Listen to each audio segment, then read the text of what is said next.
Hey guys, I'm J-Mac. This is Raid Shadow Legends, and thought my game was broke for a little bit because the portal's not glowing. I knew soon I did all my shards a couple weeks ago that, or a week ago, week and a half ago, they do the guaranteed ancient, but that's how it goes, I guess. Anyway, today I want to talk about a champion that I built up, start playing around with, Wretch. He is an undead force champion, attack based. Uh, go over skills real quick. The A1 attacks 2 times, has a 20% chance, can book up to a 30% chance of placing a heal reduction. I think anytime you get a debuff or a buff, anything else going on the A1 other than just pure damage, that's a bonus. The A2 books down to a 3-turn cooldown. It's got a little leech hit where it attacks one enemy, heals champion by 15% of damage inflicted. And then the A3 books down to a 3-turn cooldown, attacks one enemy, places an HP debuff for 2 turns. So no chance, it just places it as long as you have enough accuracy to land it. Does have an aura, increases force ally attack in all battles by 30%. And then I've got a 6-star awakening on him, so I did the Phantom Touch. I got more attack, HP, crit damage, a little bit of speed, but has just extra damage chance. For his artifacts, I decided to go a straight cruel set, so getting 15% more attack off his base for each set, and then get 15% of ignore enemy defense. My goal with him was to get his attack as high as I could. I'd watched some other videos about attack versus crit damage, and I tested a few things, but this is where he got the most damage from the builds that I had him in, and I'll go over some of the things I did later on. So first of all, I got him in attack boots. Got a little bit more crit damage on him. Attack chest with some more crit damage. I did go crit rate gloves because that's what I had. I didn't have a good way of doing crit damage gloves and getting crit rate built up on everything else without really jacking with stats. So obviously I would love to have crit damage gloves, but went crit rate. Then was able to get good crit rates on the weapon, and then just a little bit here and there, a little bit more crit rate. Good attack rolls on the helmet. Then shield, some more crit damage. Got some HP. He's got to be able to take a hit. His ring, HP ring, got good rolls on the attack. Crit damage on the neck. And then I did go accuracy for the A3, that HP burn. And plus I got some more attack rolls and a little bit of speed. Now I realize that him being a rare champion, obviously, I think any champion you put amazing gear on, you can find a place for him to do something. Um, so he's not going to be an in-game player, but I didn't just want to put horrible gear on him just because I wanted to see what he could do. So his HP, I got it up to 33k. Love to get more than that, but that suffices for just my playing around with him. I got a little over 6k on the attack. Defense 1500. Speed's abysmal because I don't have any speed boots. I wasn't going for speed gear. I just wanted to build up his attack to see how hard he could hit. Crit rate, I did get a little. I just wanted 100, but a little over's fine. Crit damage 182%. Resist, I didn't care about. Accuracy, I wanted a little bit just to see if I could get that HP burn to land. For his masteries, I went pretty well all-out nuker.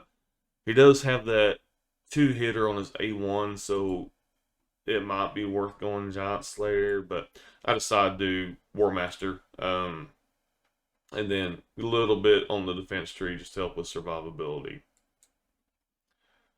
So, let's see what he can do. Now, like I said, rare champion. He's not going to be your new in-game nuker. Didn't run him Minotaur any. Ice Golem, you have to have all the right people around him because he's squishy. And Ice Golem hits hard. Not a good spider champion. Fire Knight, not really much use for him there because you want the turn manipulators, multi hitters. I mean, does have the 2-hitter on the A1, so if that's who you got starting out, the early levels on any of these would be fine to have him in. But Dragon 20, I just wanted to run through just kind of a little, I don't want to call it a junk team because they're great champions here. Deacon's awesome, Bellower's awesome, Seal's awesome, Salar's awesome. Uh, of course, I wanted to be able to win the level 2, so I got Deacon with his defensive down, turn meter manipulation. Bellower is my farmer. Uh, good speed, good attack on him. Salar having stun set because she's got an AoE on each turn, so she can keep a lot of the enemies on lockdown. Seal for the heals, got her relentless set. Her A2 also has a stun on it, AoE, so she can help Salar. And then Wretch, we just saw his build. And I was pretty surprised by what he can do. Let me slow this down a little bit here. Let me get that going. See if we can stun anybody. Got a couple there. Okay, so let's do his A3 first. Let's see. He's got the bigger defensive down, so let me hit him. 70k, got a little more extra damage from blessings or masteries. So I was pretty impressed with that. I don't know, what any of his multipliers are. I don't know if that's normal for a rare champion that's based on attack. If I get their attack up that high, their crit damage up high, if that's what's going to happen. Let me hit him. He'll go down. 68k. So I don't know how consistent that is between rare champions. I haven't been able to build out enough of them to know if I put the exact same gear, same setup, same masteries, on another rare nuke, or if I'm going to get those same numbers. But I was thoroughly impressed on what he could do for being a rare champion, because so many rares, you just don't, hardly see him in game. I know Ash is going through working on his channel of doing like every champion, which would be awesome. So I'm sure if he does anything on Wretch, he'll be able to give more insight, maybe some better builds for him. Good on stuns there, had everybody down. Alright, another 77k. So this team, not a lot of support buff-wise. I'm getting a lot of good debuff stuns, more of a, I guess, a lockdown team.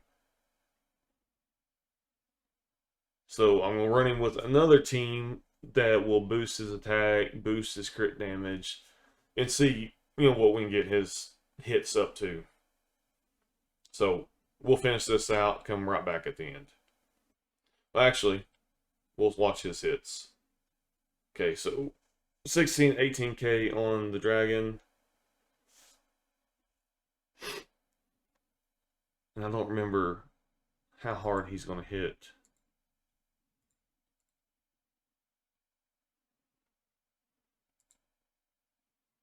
Amazing how slow that goes.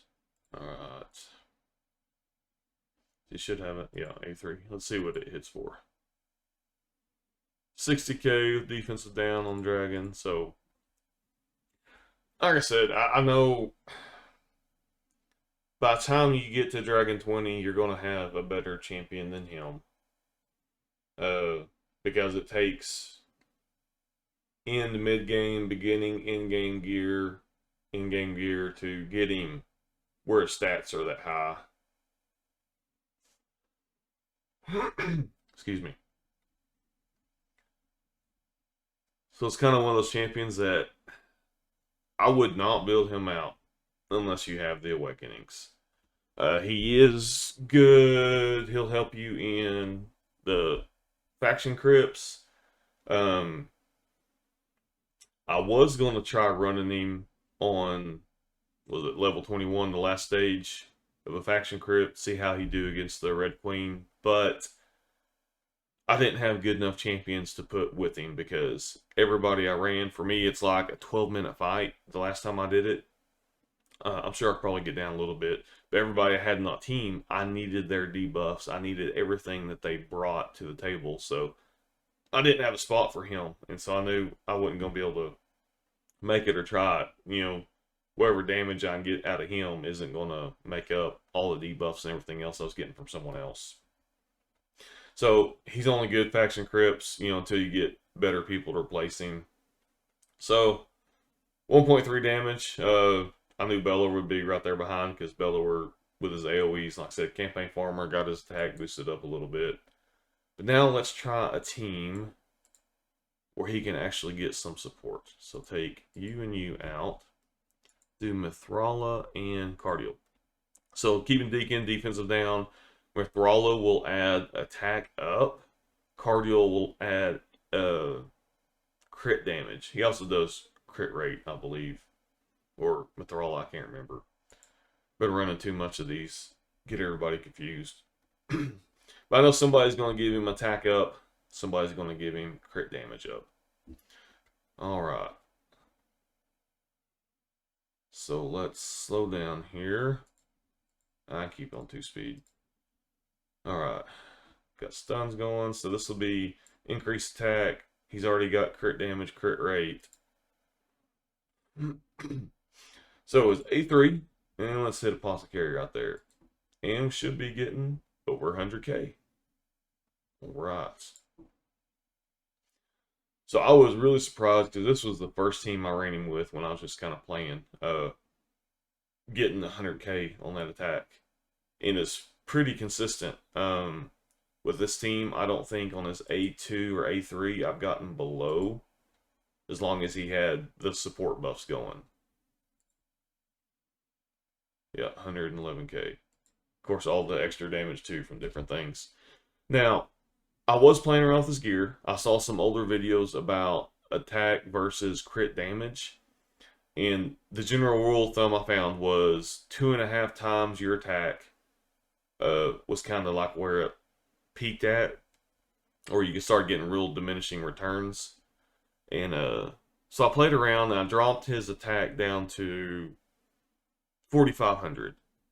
And the crit damage stayed at around that 180 range. I just lost a couple of points on crit damage. And I know 3-point loss in crit damage, compared to that 1,500, I still thought was a pretty good experimental point.